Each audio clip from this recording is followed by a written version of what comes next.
Hi friends, ఎలా ఉన్నారండి అందరూ? నేనైతే బాగున్నాను. ఈరోజు లెహంగా మీద బ్లౌజ్కి హ్యాండ్స్ కట్ చేస్తున్నానండి. చూడండి, మడత ఏ విధంగా వేసుకున్నానో ఈ విధంగా వేసుకుని సమోసా మోడల్లో ఫోల్డ్ చేసుకుని హ్యాండ్ కటింగ్ చేసుకుందామండి.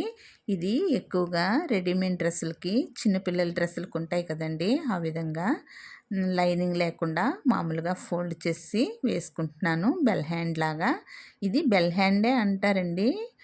ఆ విధంగా మార్క్ చేసుకుంటున్నాను. పొడవు వచ్చి 5.5 అండి, లూజ్ వచ్చి 6.5, ఖర్చు కోసం 2 ఇంచులు పెడుతున్నాను. అదేవిధంగా పైనుంచి మనం బ్లౌజ్కి ఏ విధంగా అయితే మార్క్ చేసుకుంటామో అదే విధంగా మార్క్ చేసుకొని 1 ఇంచుకి మార్క్ చేసుకుని ఇప్పుడు చంక డౌన్ తీసుకుందామండి.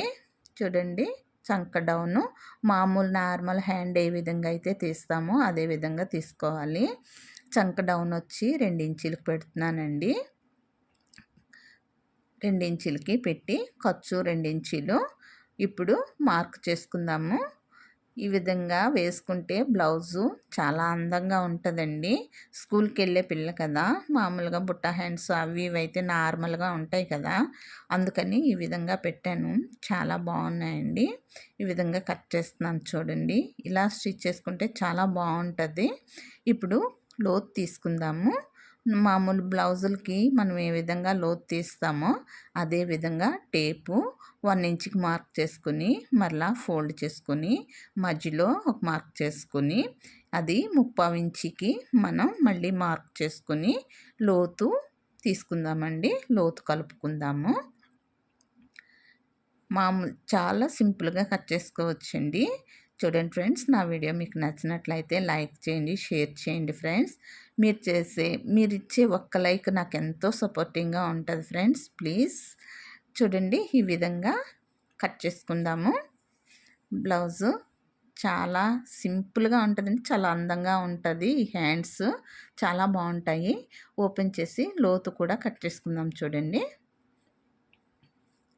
కట్ చేసిన విధంగా మనం స్టిచ్ చేసుకుంటే చాలా బాగుంటుంది. మీకు బ్లౌజు స్టిచ్చింగ్ కూడా పెడతానండి వీలైతే.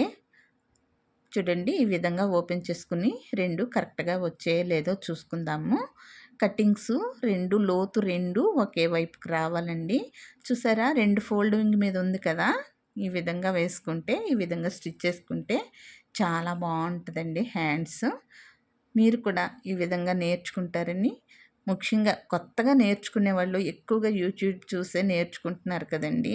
ఎవరికైనా నా వీడియో యూజ్ అవుద్దేమో షేర్ చేయండి ఫ్రెండ్స్. Thanks for watching.